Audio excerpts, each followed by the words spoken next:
Masih heboh ya tentang sosial eksperimen di Amerika ya, seorang bernama Nikali Monroe ya.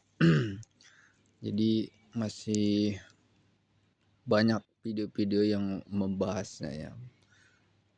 Dan banyak tuduhan ya, komen-komen mengatakan bahwa perempuan ini sebenarnya muslim gitu, padahal dia tidak muslim ya. Namanya Nikali Monroe ya. Dan dia juga tidak punya bayi, dia hanya mencoba ya. Ini satu video ya yang saya putar ya, di mana judul 26 gereja menolak, satu masjid menolong, dan kini alasannya terungkap nih ya. Do you have any idea why a mosque would give a woman formula for her baby when Christian churches said no?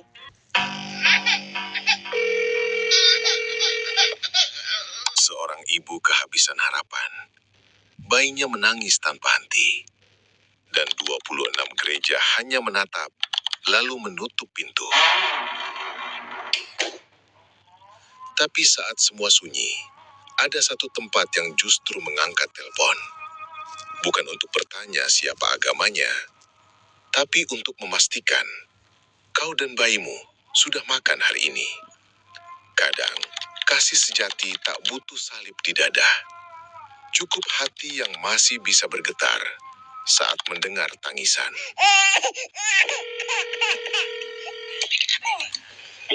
Islamic Center of Training overlooking.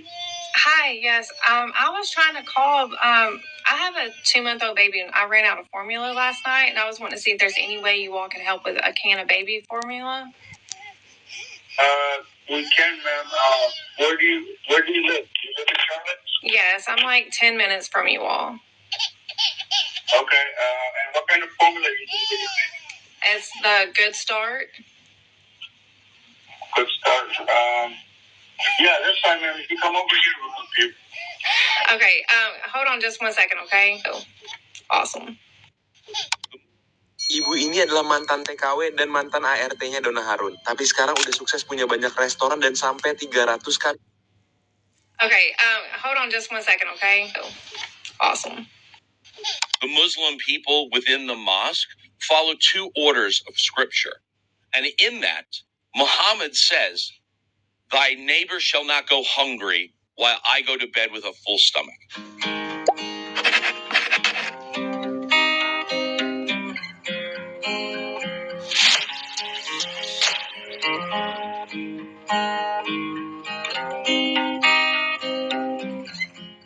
Do you have any idea why a mosque would... Ya, jadi mungkin kita lebih pembahasan komentar ya, karena ini video ini sudah berulang. Di sini ada komentar ya, namanya Divisi Anti Teror 88. Bani Takiyah lagi menyebar opini liar, basi gitu.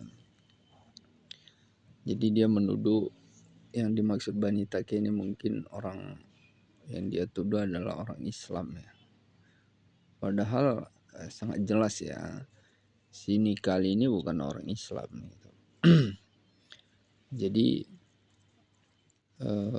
banyak yang melakukan sosial eksperimen ini itu bukan orang Islam ya.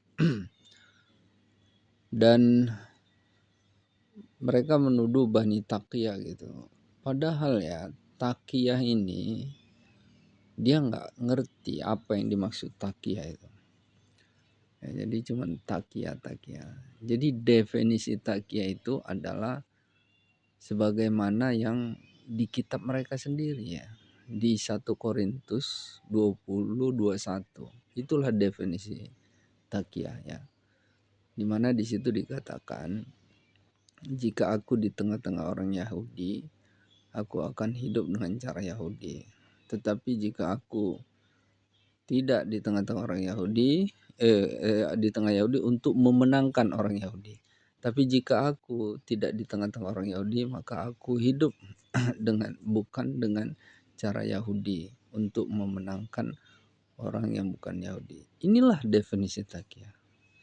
Ya, jadi murni ya ajaran Takiyah ini sebenarnya yang ada di kitab mereka 1 Korintus 20:21. Lagian ini sering ya,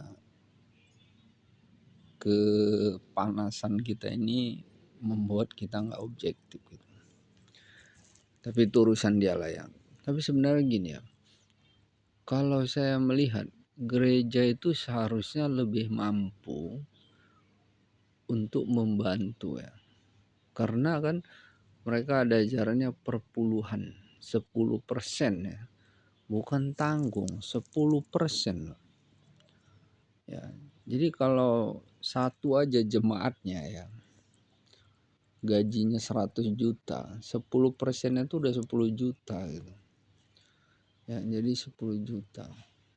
Itu hanya dari satu orang gitu. Ya.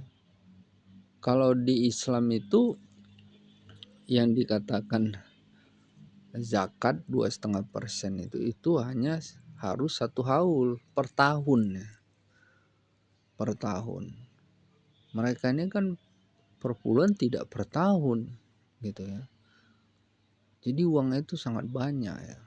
Makanya tidak heran bahwa ada seorang pendeta di Singapura bisa membeli jet pribadi gitu ya.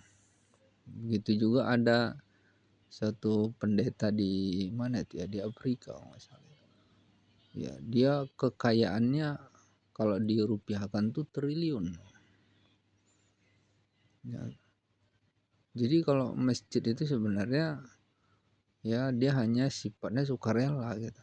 Jadi kalau 2,5% itu hanya zakat per tahun. Ya. Tapi mana nih ya katanya ajaran kasih gitu. Dan uang itu kemana itu ya. Itu urusan dia lah ya. Tapi kembali bahwa inilah sesungguhnya ajaran Islam itu ya. Sebagaimana di hadis dikatakan ya, bahwa Rasulullah katakan ya,